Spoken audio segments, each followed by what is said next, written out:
Singularity. My name is Nicola, and you're watching Singularity FM, the place where we interview the future. If you guys enjoy this podcast, you can help me make it better in two ways. Number one is you can go and leave a brief review on iTunes, or number two is by becoming a patron via patreon.com/SingularityFM.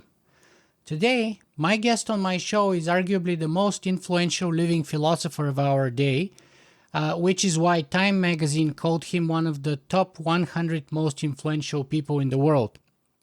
Furthermore, his book on animal liberation started the animal rights movement, arguably, and his textbook on ethics is pretty much the standard philosophy text for first-year students in philosophy across the world, and basically one of my first texts in philosophy when I had to read when I was undergraduate. So, Peter Singer, thank you so very much for joining us on Singularity FM today. I'm happy to be with you. Fantastic. So, Peter, I used sort of the standard introduction here that I took from your bio, but if I were to ask you to introduce yourself to a person who has never heard of you before, how would you do that yourself in one or two sentences? I'm a professor of philosophy working in ethics, and particularly working in practical ethics, that is, the areas of ethics that most connect with our lives. And I'm probably best known for working in two areas. One is about the ethics of how we treat animals, which I argue the way we regard animals is not morally defensible. And secondly, for ethical issues relating to what we in the affluent countries ought to be doing to help people in extreme poverty elsewhere in the world. Fantastic. So, would you say that if I force you to congest that into shorter even, would you say that you're an ethical philosopher? Is that Peter Singer? Sure. Yes, that's what I do. Okay, so let's define then what is ethics and what is philosophy. Okay, well, philosophy is the broader category, so let's start with that. Philosophy is trying to think about some of the deepest problems that we can. And although philosophy used to be very broad and include things like what we now call physics, which was known as natural philosophy, the way the term is used now, anything that you can do experimental science towards is sort of hived off from philosophy. It's separate. So philosophy is the remaining problems that you can't solve by experiments or other kinds of empirical research. Within that area of philosophy, ethics is the area that asks the question, what ought we to do? What is right and what is wrong in our acts? How ought we to live? That's an ancient part of philosophy, a very central part of philosophy. In the Western tradition, it goes back to Socrates and Plato, who asked those questions. Fantastic. And of course, my blogging name is Socrates, so I have a sort of a tremendous soft spot for the guy. And of course, just for the record, it's not a name I gave myself. It's other people gave that to me many times ago when I was in the army. But that's a whole other story. And just a few questions for fun. I know you're an animal person and an animal lover, but are you a dog? No, sorry, that's not correct. I'm not an animal lover. I do not describe myself as an animal lover. I have no companion animals, and I'm not particularly interested in having companion animals. And that's an important point, because a lot of people think, oh, well, some people love animals and they think we shouldn't be cruel to them or mistreat them. But I don't particularly love animals, so why shouldn't I eat them? And that's, to me, it's an ethical question. It has nothing to do with whether you love animals or not. Any more than when people were marching for civil rights of African Americans in the South, the white racists abused them as nigger lovers, if I may use that word in quotes. And of course, that was an insult, not only that it used that derogatory term, but also that it suggested that if you didn't have some kind of love for African Americans, you wouldn't be marching for their rights. And I think it's exactly the same mistake to think that someone who is concerned about animals and doesn't want to support the cruelties we inflict on them in the modern intensive farming, is therefore has to be an animal lover. Excellent. And that's exactly the reason why I asked you about this, because I wanted to ask you if you have any pets or any animals. And so you kind of preempted my follow-up question, which is fantastic. Okay, so another interesting personal question I want to ask you is, are you vegetarian or are you vegan? Well, I'm mostly vegan, but I'm not absolutely strict about that. And it's not to me like a religion that somehow it's a terrible sin if some uh, animal product passes my lips. And that's that goes back to something we haven't talked about yet, but that is related to my being an ethical philosopher. My view of ethics is that what we really ought to focus on is the consequences of our actions. So it's not like a matter of obeying strict rules. It's a matter of saying, what effect am I having on the world? And so I don't eat animals because I don't want to support the abuse of animals, the exploitation of animals that goes into their commercial production. But if it's not easy for me to avoid all animal products, if I'm traveling somewhere and there's not much vegan food around, but there's vegetarian food around, that has some dairy or egg in it, I don't think it's a terrible thing to eat that. So that's why I sometimes call myself a flexible vegan. I'm mostly vegan, but I'm prepared to be flexible about it in circumstances where I think it's not a big deal. Very interesting. So I'm going to come back later a little bit to that point. Meanwhile, what's your favorite food then? Oh, I have lots of favorite foods. I'm keen on a whole lot of fruits. I enjoy, getting a wide range of fruits, and of course, we can now get a much wider range, particularly with a lot of ethnic communities that have introduced different tropical fruits and other fruits into diet. But I like food from a range of different cuisines. I like spicy Asian food, like Korean food and Chinese food, and a lot of those dishes can be cooked without meat, using tofu or using eggplants or green vegetables. So there's a lot of that. Some Indian food, of course, has quite a lot of vegan and vegetarian dishes. Yeah, I watched you on YouTube showing how to cook dal one. Yes, that's quite an old video now, but yes, I did do that. I know it's still floating around the internet somewhere. Yeah. Right. The internet never forgets, of course. So, since you've mentioned that you're not like obsessive vegan, but you're mostly vegan with some small exceptions when you travel and stuff, what's your attitude towards? You see, large part of my audience is transhumanists. And of course, 3D printed meat is one of the things that we have discussed on my show before. So, what's your attitude towards that? Oh, I think that would be fine if we could produce meat without going through sentient animals. That would avoid the whole problem of the suffering that animal exploitation causes, and it would also greatly reduce the greenhouse gas emissions of meat. So it would be beneficial in that way. So yeah, I hope that comes sooner rather than later. Would you be willing to try that or maybe eat that?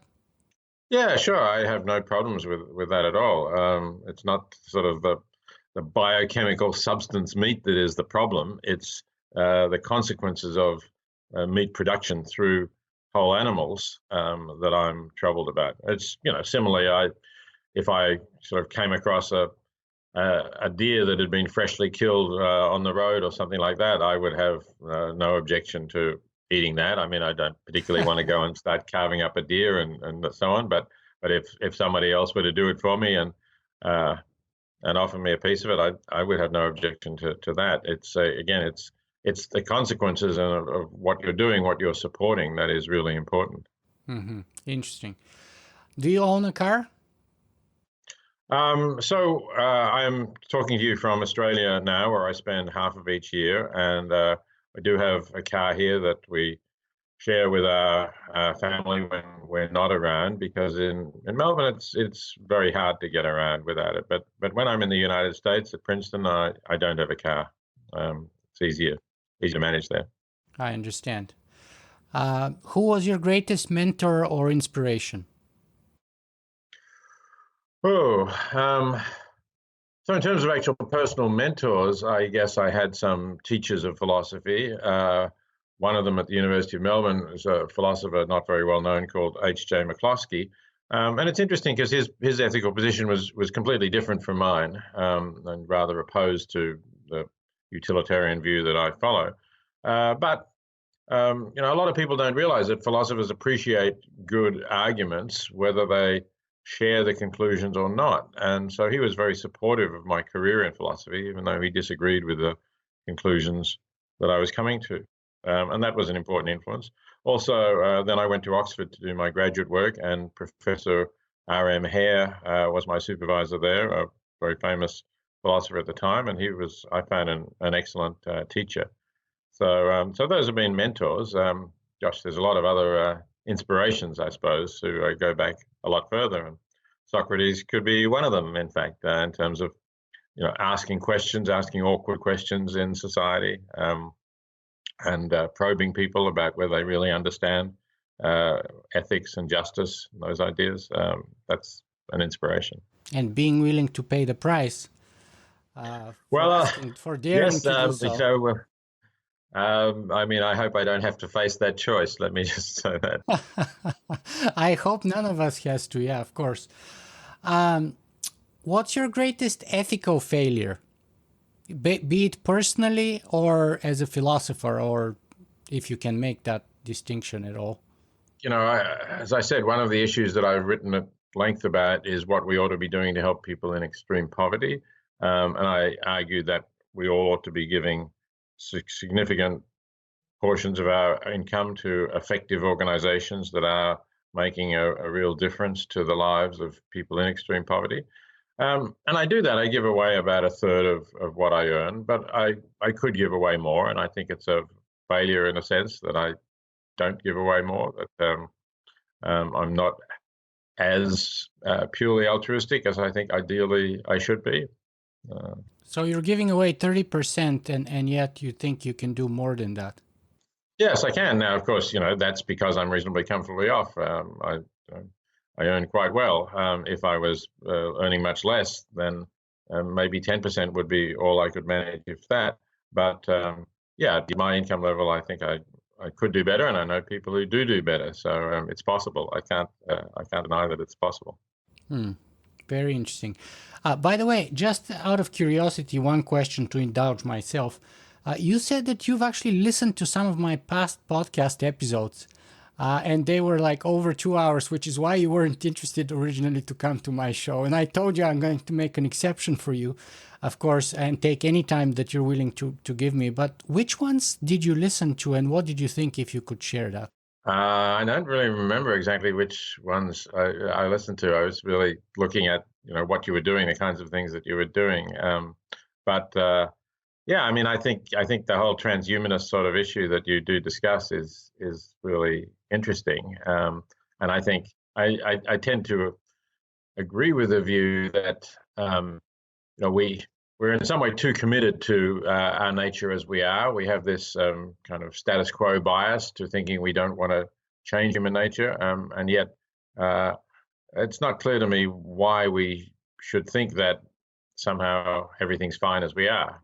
Obviously there's some risk in change and the unknown, but equally evolution has not produced perfectly desirable beings who get along and create an ideal world. So I'm sympathetic to that perspective. That's fantastic. And of course, we're going to come back to that, but I just want to put a couple more questions just to sort of give people a taste or a sense of who you are and what you are all about before we get into the serious part of our discussion here in a second. So what's your biggest dream? What's Peter Singer's biggest dream? Well, I would like to see a world without suffering, I suppose, or with minimal suffering only, if that could be achieved. And although I don't really expect to see that. There are things that could happen. You've talked already about producing meat through 3D printing or in vitro methods. So if we could really replace meat from sentient animals with other products, plant-based products, or meat that was developed synthetically, either, it doesn't really matter, that would save such an enormous amount of suffering that we're inflicting, and also help to cope with climate change. That would be a dream that I would love to see realized. So, but how would you know? Let's say somehow it's happening or it happens. How would you know, other than, let's say, the reality of cheap 3D printed meat that would be, let's say, many times cheaper than farmed meat? So that's one fantastic benchmark. What else would have to be present for that dream to be a reality? Well, that would have to replace the animals who are currently being reared, and so then we would see that those factory farms went out of business. They were sort of just relics standing empty in where they are. That there would then be an immensely amount of grain that would be saved, because it's incredibly wasteful producing grain and feeding it to these animals. So we would have more food, or if we didn't have markets for all of that grain, we would then allow more land to revert to wildlife and to nature. So I think that we would see a dramatic transformation of a lot of the countryside in a positive direction. Fantastic. And then the flip side of that coin, what's your biggest fear then? Probably my biggest fear at the moment is climate change, that we are not getting hold of that. We are not reducing our greenhouse gases sufficiently quickly to avoid really grave risk of catastrophic changes to our climate. We're already seeing changes. They're not yet at the catastrophic level, but they're certainly at the worrying level for many people where rainfall patterns are changing, for example, or number of days of extremely high temperatures is increasing. So this is a real worry. I think that this is going to prove too difficult a problem for humans to handle. You have people like Elon Musk, Bill Gates, Steve Wozniak, and even Dr. Stephen Hawking, for example, who have warned that artificial intelligence may actually turn out to be the end of the human race. And that, Elon Musk has called that like summoning the demon. Others have said that it may be the end of the world and stuff like that. How does this kind of fear or concern figure out in your sort of rankings of things we should be concerned about? Well, to me, it's nowhere near as immediate as the questions of climate change, which I think we need to do something about now.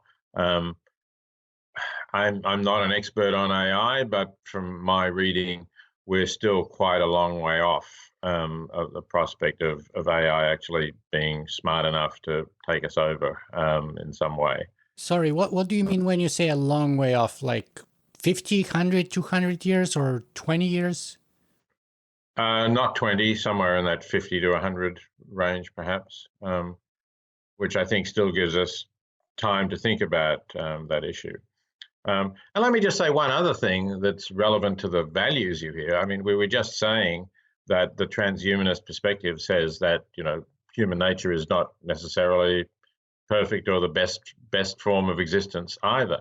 So when people say this could mean the end of the human species, if what they're talking about is the replacement of the human species by some form of conscious artificial intelligence that actually can handle the world a lot better than we can, maybe can also be happier than we are and avoid the suffering that we experience, then I'd like to ask the question whether that would be a bad thing.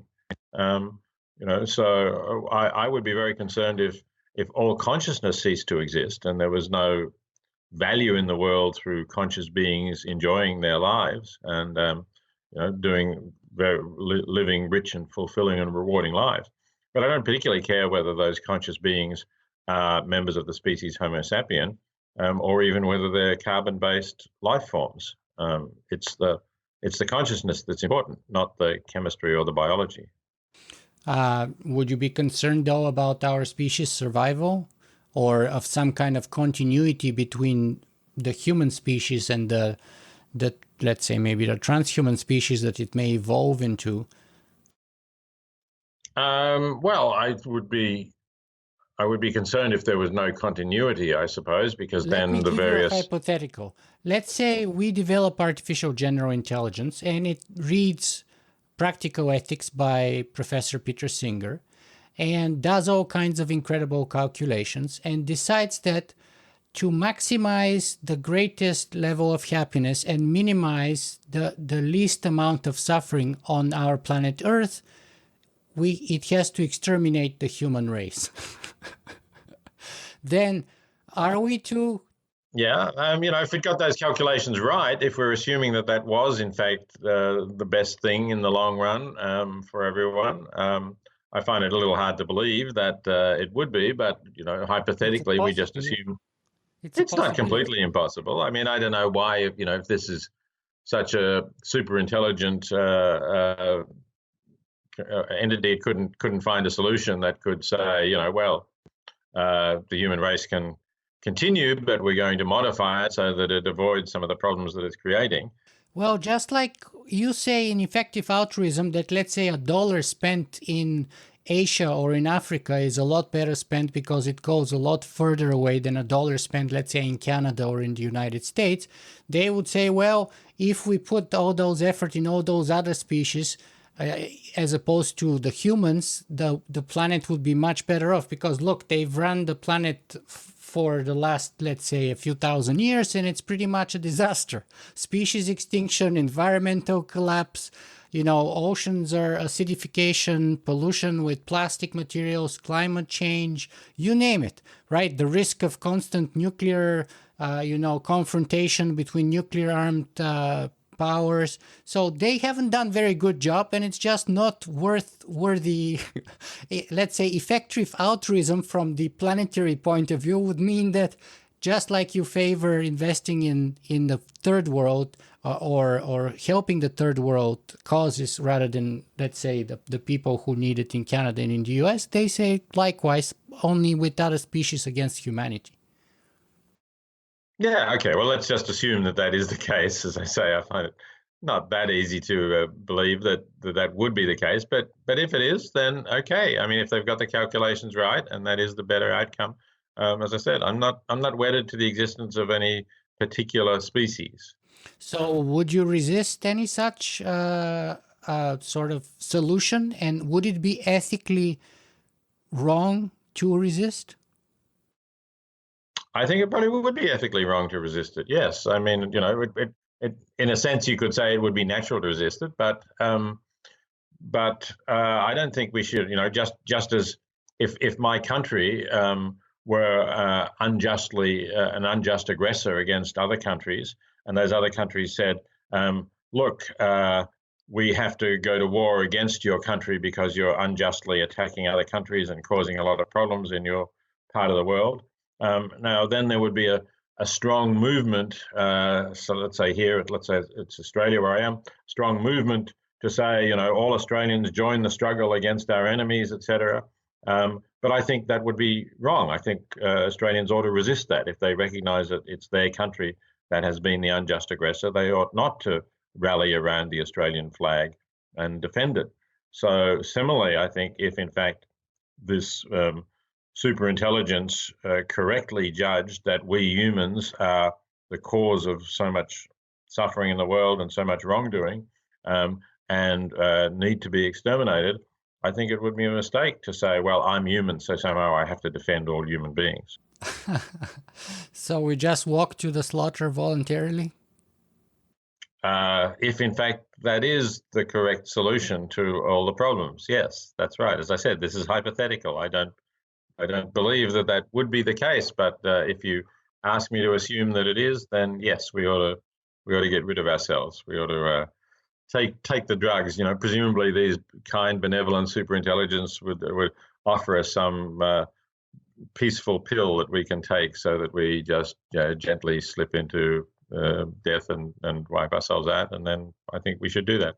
You know, I've been vegan now for a little over 2 years, and I published an article which kind of was very controversial, and a lot of people got upset at me why I went vegan some time ago, and I gave about half a dozen reasons for being vegan. And about number 5 or 6 was the following argument that, you know, imagine that we have artificial intelligence who is much, much smarter than us and comes up with this thing called not humanism, but AIism, which is based entirely on speciesism, AIism in this case, and favors their own species, and measures everything in rationality or ability to reason.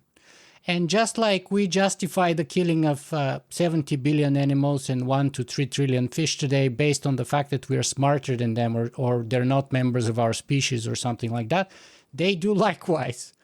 And so I say that one way to sort of maybe diminish that possibility, in other words, I put forward a claim that one of the last reasons why I went vegan was to create a precedent how a smarter species ought to treat all the other less smart species around it as an end in themselves, not as a means to an end, so that we have a hopefully good precedent, so that when other species are smarter than us, we can hopefully get treated likewise. Do you think that makes sense at all? Would you accept that argument? Is it flawed?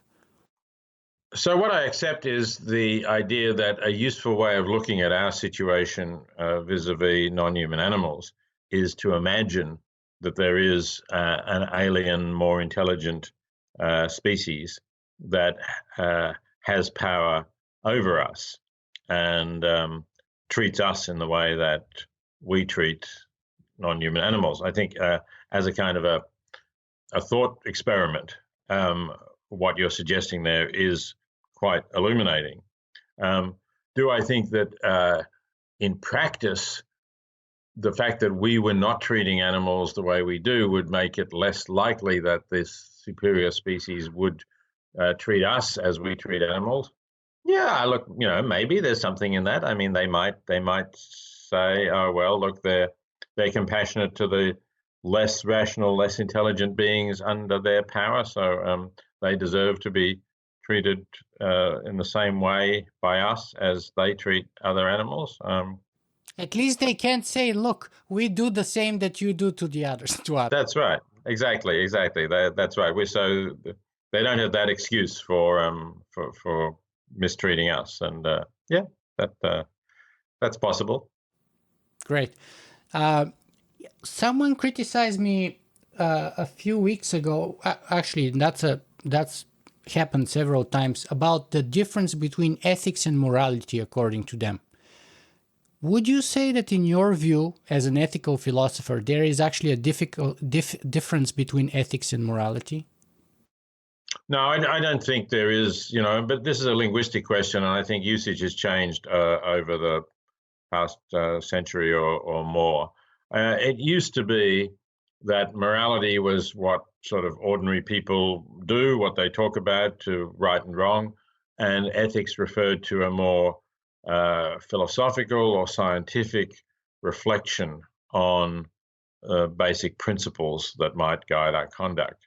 And you can find that in distinction in 19th century texts, for example, and some early in the first half of the 20th century maybe too. But I think gradually the meaning of the term ethics has broadened, and people now use it pretty much interchangeably with morality. So I don't think there's much point in trying to draw a difference anymore. Yeah, and in the beginning of your book, your textbook on practical ethics, you basically say that you're going to use the two terms interchangeably. So basically, as far as you're concerned, they're synonyms. And that's kind of like my position too.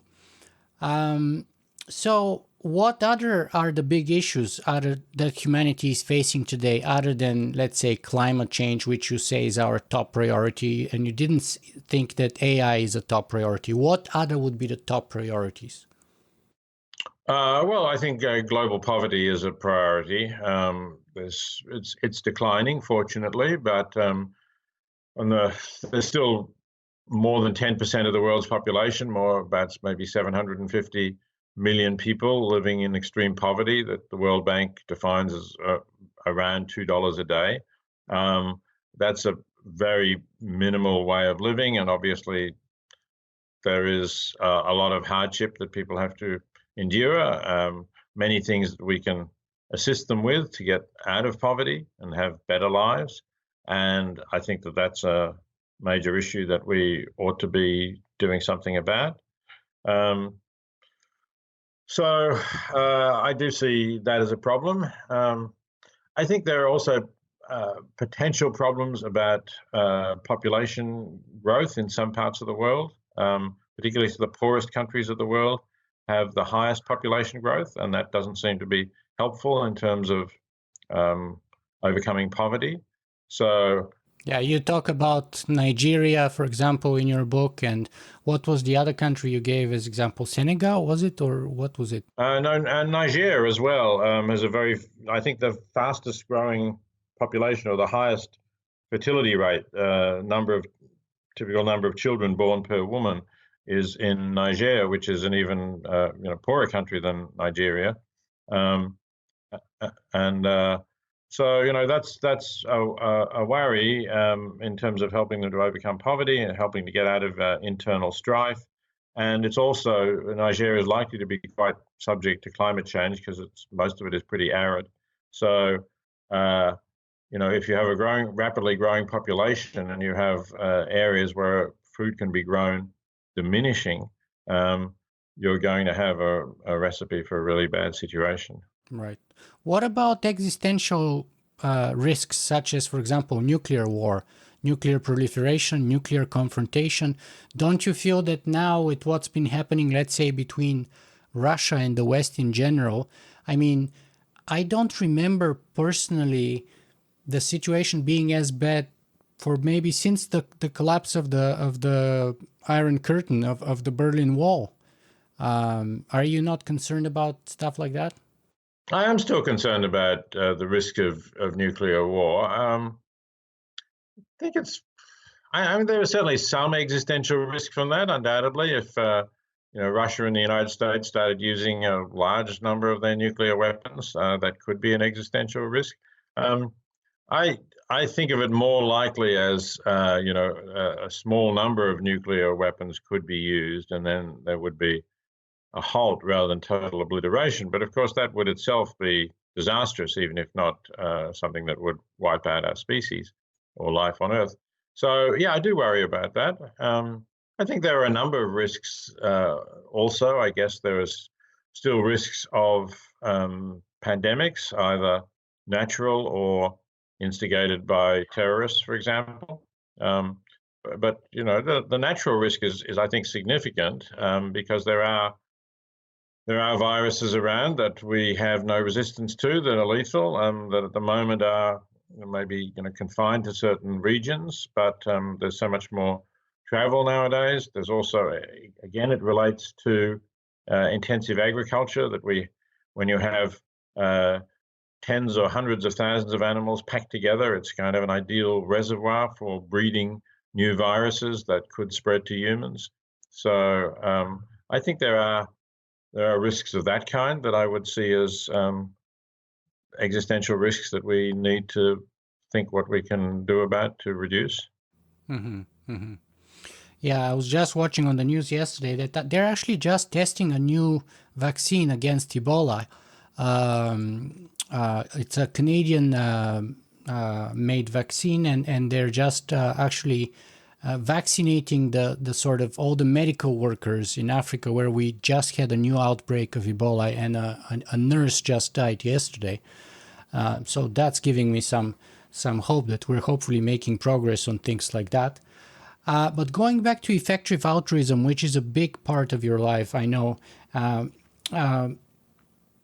Let me ask you this, because one of the sort of most kind of the objectivists, I was going to say one of the most powerful, not powerful, but like the objectivist sort of philosophy, if you will, is one of the usual criticism, perhaps, to effective altruism. So I wanted to ask you, what's your take on objectivism in general, and would you qualify Ayn Rand as a philosopher even? Yeah, so I think it's important when you use this term objectivist to say that you're referring to the philosophy of Ayn Rand, because it's a very misleading label. I mean, there are many ethical views which philosophers regard as objectively true, and they have nothing to do with Ayn Rand's egoistic philosophy. So I think for her to take this label objectivist as if somehow that's the only objective philosophy that there is out there is just, like a used car salesman presenting a real lemon as a wonderful car. It's a good positioning, though. Strategic for marketing purposes, is very smart positioning. Maybe, maybe yes, exactly. But we ought to beware of those marketing tricks. Um, so I just don't think that that she's really got good arguments going. I mean, Ayn Rand seems to think somehow that if everybody pursues their own interest, that will also be in the best interest of everyone. So she tries to have it both ways, whereas I think if everybody pursues their own interests, especially interests narrowly conceived, as she does, that is going to be very far from being the best for everyone. And I think we see that exactly in the situation of climate change, right? In the short term, given that neither you or I are likely to be around by, let's say, 2200, then in the short term, we might say, well, I don't care. I'm going to do whatever I do that has fun, use as much fossil fuel as I like, eat as much meat as I like, and contribute to all those greenhouse gas emissions, because the worst consequences are going to come either in the distant future after I've gone, or they're going to come to the people we were just talking about, living in Niger or somewhere like that. And, why should I care about them? But if we all do that, then that is going to be disastrous for people generally in the long run. And I think that to ignore that is unethical, to not give weight to the interests of others who are going to suffer because of your actions is ethically wrong. And as I say, Rand sort of tries to say, no, it'll actually be good for everyone. And so she doesn't really see the need to argue for why, if it comes to a choice between my interests and the interest of many others, I should prefer my interests. And I think that's a more difficult argument to make once you recognize that there is this tension or conflict between my interests, at least in some circumstances, and the interests of others. But what about the argument that egoism is altruism? Well, that's exactly what I'm saying. I think that that's just false, right? That would only be true if egoism actually helped others. What is true, but is not actually the way that Rand presents it, is that if you do help others, you're likely to have a better life yourself. That is, there's good psychological evidence that people who are generous and care about others and are connected with others are more satisfied with their own lives, find their lives more fulfilling and rewarding than people who only think about, how much money can I earn, or how can I have a newer car or live in a bigger house. Those things don't provide any kind of lasting satisfaction. But that's, almost the mirror image of what Rand is suggesting, because he glorifies people who do sort of make a lot of money for themselves and claw their way to the top of power. Right. And I would suggest to our audience that you make a very powerful argument in both your book, The Life You Can Save, as well as Practical Ethics. And I suggest people check both of those out, and it's fantastic. And I agree with you that basically, even if we accept that maybe there is arguably a sort of an optimum strategy in our individual sense, we end up in a global prisoner's dilemma where that personally optimum strategy leads us every time to a suboptimal global equilibrium and the current mess that we find ourselves within, whether with respect to climate change or what have you.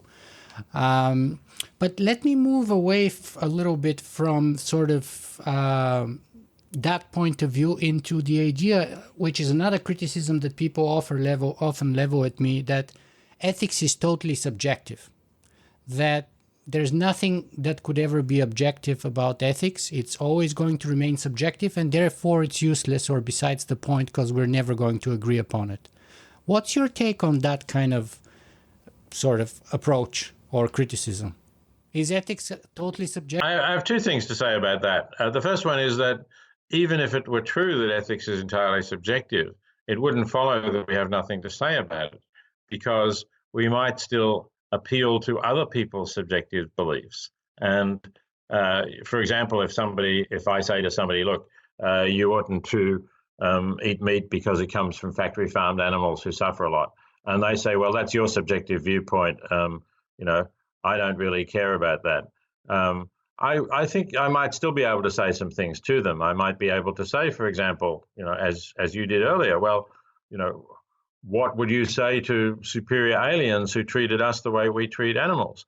And maybe that will get them to think about whether they really are comfortable with saying it's okay, they don't care about how we treat animals. Or maybe I just show them some video of animals in factory farms and say, look, you're really prepared to support this? And maybe they'll then realize that their own subjective feelings actually are against supporting that. So it's not true that if ethics is subjective, it's not worth talking about. It still is worth talking about. But the second thing is that although there are certainly respectable philosophers who think that ethics is subjective, and it's difficult to prove that that's not the case, I also think that there are good reasons for thinking that there are objective, self-evident ethical truths. Perhaps the idea that your interests count as much as my interests. If we're sort of similar beings, equally capable of feeling pain or equally capable of enjoying our lives, then for me to think that your pains and pleasures don't matter, but my pains and pleasures do, seems to be unethical. And I think that's something that maybe we can just grasp as a kind of self-evident truth. We may not actually feel it emotionally, and it may not motivate us as it should, but just trying to reflect on it and think about, is there really a reason for thinking that your interests don't matter and mine do? I think we can see that there isn't such a reason. Yeah, and you talk a lot about that sort of taking the universe point of view as a starting point rather than sort of egoistic, narrow-minded, selfish, single point of view of me and just me, and trying to look at the whole perspective from the universe point of view, and then, or use the veil of ignorance, perhaps even as John Rawls suggested some time ago, as a helpful other tool. We touched on transhumanism a little bit, and you said that you're very sympathetic, at least to that degree, that human nature is imperfect, and there's nothing wrong with trying to improve on that. Would you mind unpacking that a little bit more for us? What do you know about transhumanism, and how far would you go in sort of like going along that idea, perhaps? Yeah, I mean, I suppose I've read and thought about some of these issues, particularly in the work of some philosophers who are sympathetic to it, people like Nick Bostrom and Julian Savulescu, who are both philosophers at Oxford, and who talk about enhancement. For instance, Julian has talked about the prospects of moral enhancement of our species, and of the use of various ways of improving our species, both through genetic selection or genetic engineering, but also through possibly, taking some drugs that enable us to think better, or perhaps to even to act with more concern for others. So I think that those things are worth discussing. I don't shy away from the idea that we might improve our species in that way.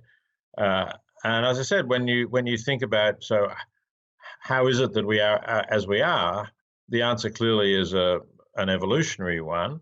And evolution does not have any kind of benign purposes behind it. It's not the guiding hand of providence or anything like that. It's simply the selection of random mutations that are beneficial to the being who survives and reproduces.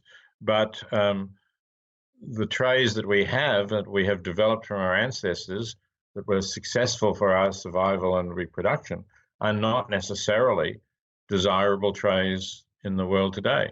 And one example is one that we've already been talking about, and that's climate change. So we have evolved to have certain moral instincts or reactions, and if so you see somebody beating up a small child, perhaps your instinctive reaction is to think that that's a bad thing, and that's because over millions of years, we've evolved as social primates, and it wasn't good for our group for people to beat up children, or they might be our children, so we have this innate reaction against it. On the other hand, it's just as damaging, arguably, in the world today to release greenhouse gases into the atmosphere, and in the long run will do more harm than beating up a child. But because this is a new problem, we have not evolved any kind of reaction or instinctive repugnance to people who release a lot of greenhouse gases. So we look at some multimillionaire who buys a huge yacht, a ship for themselves, which will produce more greenhouse gases in an hour than a car will in an entire year.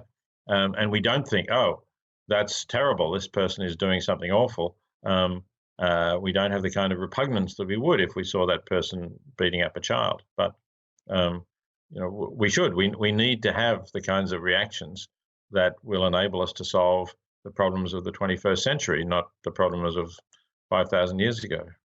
So let's take that idea of or possibility about moral enhancement and enhancement in other ways, step by step here for a second. I have the argument on my show quite often whether intelligence is a good thing in itself, and is it necessarily the case that higher intelligence is likely or guaranteed to be more ethically moral, or not? I would say likely yes, but guaranteed no. And I think I would say likely yes for the reasons that we were talking about ethics, that the more reflective we are, the more we're capable of thinking about our situation. And is being reflective being intelligent? Because look, my concern is that, let's take, for example, Einstein's experience in Berlin. He lived within sort of the cream of the best scientists in the world of his day, and Berlin was more or less the scientific capital of the world. That's my argument anyway, of course. And in a very short period of time, he was shocked and dismayed and disgusted how all his colleagues basically became nationalistic to the degree that they were able to switch instantaneously working from their own work to, let's say, producing weapons of mass destruction, like chemical weapons, for example, and did not see that as being unethical in any way possible. And yet those were some of the smartest people of his day. And so my argument is that it's not necessarily the case that ethics or doing the right thing morally coincides necessarily with higher intelligence. In fact, sometimes less intelligent people are perhaps arguably more reflective, as you say. Yes, that's why I said I think there still is a tendency for more intelligent people to be able to think more calmly and clearly about ethics rather than being dominated by their instinctive emotional responses. But it is only a tendency. And I think if you look at the situation of Berlin in the 30s, I don't think it was the most intelligent people in Germany who voted for Hitler, who put Hitler into power. I'm not saying that nobody who was intelligent voted for Hitler. I'm sure some did, but I'm pretty sure that if you'd looked at the levels of education and even intelligence among those who voted for Hitler as compared to those who voted for, let's say, the Social Democrats, you would not have found that it was in any way the intellectual elite who were voting for Hitler. Even some famous philosophers turned out he had very strong Nazi association. Well, Heidegger did, obviously, but I think a lot of this happened after the Nazis came to power. And so then you get this very powerful kind of groupthink going on. it's really nicely, if you know the Ionesco play, The Rhinoceros, it's really nicely satired there about how some completely crazy idea like turning into a rhinoceros starts to become attractive when you see other people doing it. And I think that he was obviously thinking about the rise of fascism. That it's a kind of a group think once it gets going, and we do have this group tendency. We are herd animals. Again, that's an evolutionary trait that we have, and one that I think it would be really nice to sort of get rid of if we could. It's okay when you go and cheer for your football team, but it's not good when it leads you to embrace fascism because other people are. So I think that's what's going on there. And yes, unfortunately, this is so powerful that it can overcome the judgment of the most intelligent people, and that's really what Einstein was reflecting on. But as I say, would Hitler have got there in the first place if only the better educated, more intelligent people had been voting? I think not. I don't know. When I watch today things like Brexit and Trump, I don't think it's a division along educational lines or intelligence. I think there are some commonalities. Yeah, I don't agree though. I think if you look at who voted for Brexit and who voted for Trump, I mean, I think education was a factor. I can't quote you figures, but I think people with tertiary education, with degrees, were less likely to vote for Trump and less likely to vote for Brexit. Yes, I accept that completely. But I'm just saying not exclusively, but yes. No, absolutely, not exclusively. It's only a tendency, yeah. Okay, so the other way that transhumanists usually talk about enhancement, which is very important for them, for us, I should say, is life extension. So let me ask you this. Is research aimed at extending human life and hopefully eventually defeating death altogether moral, in your opinion, or not? I think it is. I think it's reasonable to say that it's in people's interests and everyone's interest if they can live longer and perhaps ultimately if they don't die at all. But the qualification is, I did refer to population growth in some parts of the world. The qualification is that if we're going to be around for much longer, then we do have to solve that problem. We do have to make sure that reproduction levels are not so high that we have. But I think that's not really a problem, though, because if you look at the longest living countries in the world today, places like Japan, all of them have negative growth population-wise. So it seems to me there's a strong correlation, and as you pointed out, the highest growing countries are countries with very high death rates and very short lifespans, by the way. So it seems to me there's a very strong correlation that as soon as we get a society to the point where they're able to live, let's say, to 80, 90, and 100, then the population growth kind of naturally tapers out. Well, there's a correlation, but I don't think it's causation. I think there's a common factor, yes. Both in longevity and in lower population growth.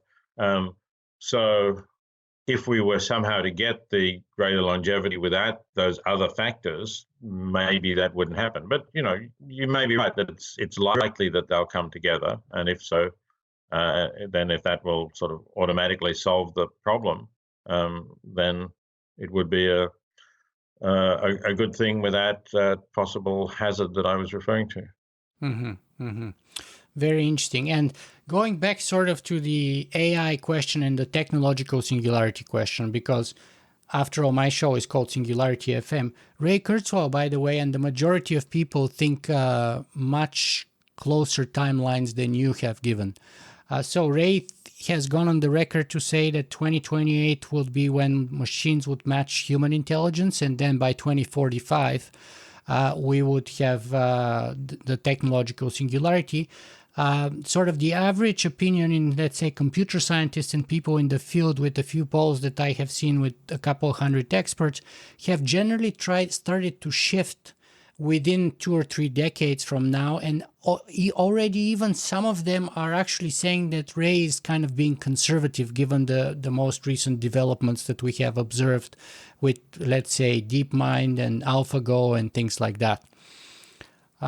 So would you not use that as evidence to perhaps reconsider why Elon Musk and all those other people I mentioned have urgency on their end as much as, let's say, climate change, perhaps?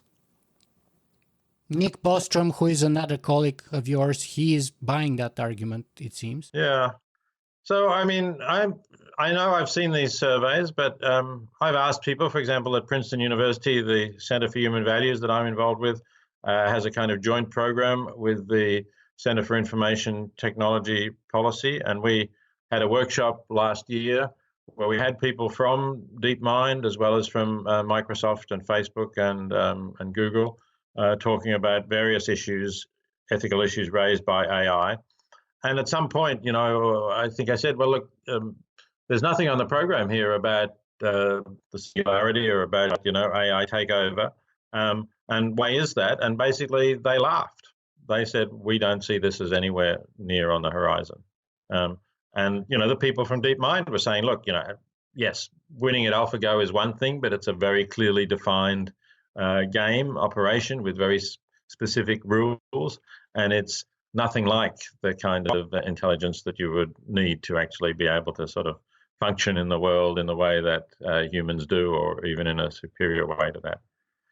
So I don't know. As I say, I'm not an expert on this, and maybe I should just accept my uncertainty and therefore say, if this is a risk, we should be taking it seriously, and maybe it will come faster than I think. I don't know. I accept my lack of real knowledge on this. I'm just reporting what other people have said. Mm-hmm. So, Peter, time is advancing, unfortunately, and we have maybe 3 or 4 minutes to wrap our conversation up. So let me just ask you a couple of questions here, quickly, perhaps. So my whole kind of presumption or premise of my blog and my work for the last 10 years is the claim that I've put forward to say that technology is not enough, that we need ethics. Then I have people like Lawrence Krauss, who basically I interviewed on my show a couple of months ago, who told me, no, ethics is useless. There's no ethics in physics today. There's no ethics in cosmology. It's not even needed to be in the committee. There's no use for it. I have a friend who is an engineer who tells me, you philosophers are all bullshitters because after the end of my day, I have something to show for it. You guys have nothing to show for it at the end of your day. So how do I convince people? What's the approach that I should take to tell people? And am I correct at all in putting forward the claim that technology, and especially our civilization at the crossroads that it is at right now, could really benefit from ethics? Oh, absolutely. I think you're right. And I think, in fact, it's obvious when you stop and think about it. Technology doesn't tell us what to do with the discoveries, right? This person may say, so at the end of the day, I've got something. Let's say I've produced some new technological device that can do something that we couldn't do before. But we still have to ask, well, is it good? Do we want to do something with that, right? What is your device? Is your device something that is going to, inflict horrible pain and suffering all over the world? Or is it something that is going to make people happier? It's an ethical question that says if it's going to inflict pain and suffering all over the world, we don't want it. Thank you very much. If it's going to make people happier, well, maybe we do want it. That's ethics. And people like Larry Krauss, who I know, and actually it's a bit funny that he says that because he's invited me to Arizona to, you can find a conversation we had on YouTube. I watched it, yeah. Right, yeah. So, so I think he's really aware of this. And what he's really saying is, well, it's kind of obvious that we know that making people happier is good and, making people suffer is bad. But it has no direct bearing, he claims, to physics. Well, I mean, it has no direct bearing to understanding the origins of the universe, let's say, to cosmology. Okay, that may be true, I'm not, but even the question, is it worth spending resources on doing cosmology, is an ethical question. Exactly. So it's, in that sense, cosmology, it doesn't help us to understand the origins of the universe, but cosmology has to be wrapped in a framework of ethics to tell us whether it's worth doing at all or not. Very much so. I actually wrote an article called Technology is the How, Not the Why or What, which basically argues that kind of argument. But we really in the last couple of minutes here. So one quick audience questions and then two quick ones to wrap it up. Cynthia Stewart is asking, what is the most effective method for individuals advocating local and global veganism? I think try to be reasonable about it. Don't be too hardline. Don't be too fanatical. Don't be too self-righteous. Present it as a great way to live, as a way that makes you feel good in yourself because you know you're not making the world worse, good in terms of exploring different ways of eating, good in terms of what it does to your body. Take a positive view of it, I think, is the best way to present it, to persuade people to. And I would have to say, after watching probably 12 or 15 hours of your speeches and presentations, one thing that comes across very clearly is how you can be so good at not coming across as preachy in any way, but humble and very kind of open-minded. And that's, I think, amazing, and it works very well with people, because just a couple of years ago, I was on the other side. And you were one of the people who, by the way, tipped me over into the sort of the whole vegan thing. And it's been the best thing I've ever done for myself, for the climate, and for the animals, I think, personally speaking. So I'm grateful to you for that. But where can people find more about you and your work? Well, I have a website called petersinger.info that has some information. Part of my work, as I said, is related to extreme poverty, and I've founded an organization called The Life You Can Save that is about that. So you can go to thelifeyoucansave.org and find out more about that there. And there are a lot of books you can find on my website on petersinger.info. You can find my CV, which has a lot of books. So you mentioned some of them. The Life You Can Save is one. The Most Good You Can Do is another. Animal Liberation is another. Animal Liberation is, I think the first really important book that I wrote, and fortunately has been in print ever since it was first published and revised editions. So I hope people will pick up that. I've just written a very short introduction to utilitarianism together with a Polish colleague. So it's called Utilitarianism, a very short introduction in the Oxford University Press series. So if you want to know more about my underlying philosophical outlook, that's a good place to pick up too. Yeah, and I would have to say I really recommend your practical ethics, because I think they are really practical. That's the key word. Because people, when I talk to people, they think ethics is this thing that's useless for them. And my argument is always, it's ethics done proper is the most practical thing you can have. It's things that you can start applying today in your daily life right now, and it can change it for the better tremendously. But Peter, we've been talking for about 60 minutes today. So if I were to ask you to wrap up our conversation in a single most important message that you would like our viewers and listeners to take away from this conversation with you today, what would you like that to be? Well, let's go back to Socrates, since that's the name you used, right? I mean, Socrates said the unexamined life is not worth living. What we've been doing is trying to examine our lives and try to encourage others to examine their lives and to think about the ultimate values that they want to live by. Peter Singer, thank you very much for being with us today. Thank you. It's been great talking to you.